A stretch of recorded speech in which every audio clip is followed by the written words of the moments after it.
phase prior to meiosis, there is G1, S, and G2. During G1 and G2, there is growth and protein synthesis, and during S phase, the DNA replicates.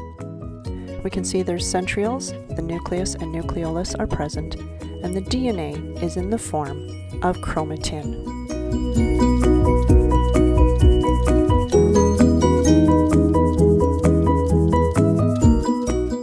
In prophase 1, the nucleus and nucleolus disintegrate, the asters and spindle fibers form to prepare for cell division. The homologous chromosomes pair up in a process known as synapsis to form tetrads, which are joined at their centromere. During this time, crossing over or exchange of genetic material can occur. Because there are 2 of each chromosome, we have a cell with a ploidy of 2n equals 4. In metaphase 1, the tetrads, or homologous pairs, move to the center of the cell and align in a random fashion along the metaphase plate. This process, known as independent assortment, provides for variation. We still have a ploidy of 2n equals 4. In anaphase 1, the centrioles pull in on the spindle fibers, shortening them, causing the homologous chromosomes to separate at their centromeres. This is called segregation.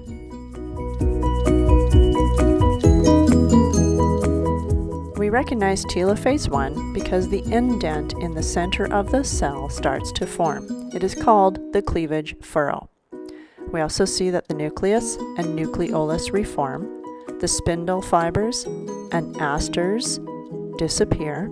The DNA is still in the form of chromosomes, but will later decondense into chromatin by the end of telophase 1.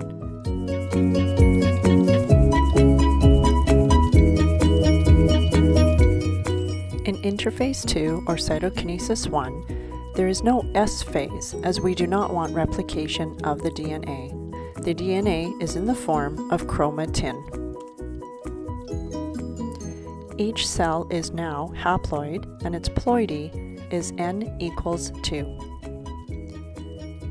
In prophase 2, it's similar to prophase 1 in that the chromatin once again condenses into chromosomes. This time there is only one of each, and so the ploidy is n equals 2.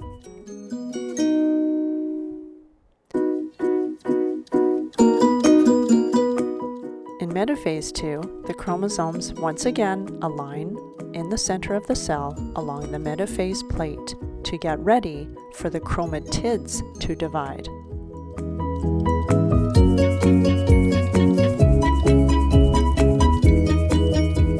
In anaphase 2, the replicated chromosomes divide at their centromeres, causing the sister chromatids to separate. The chromatids are now called chromosomes.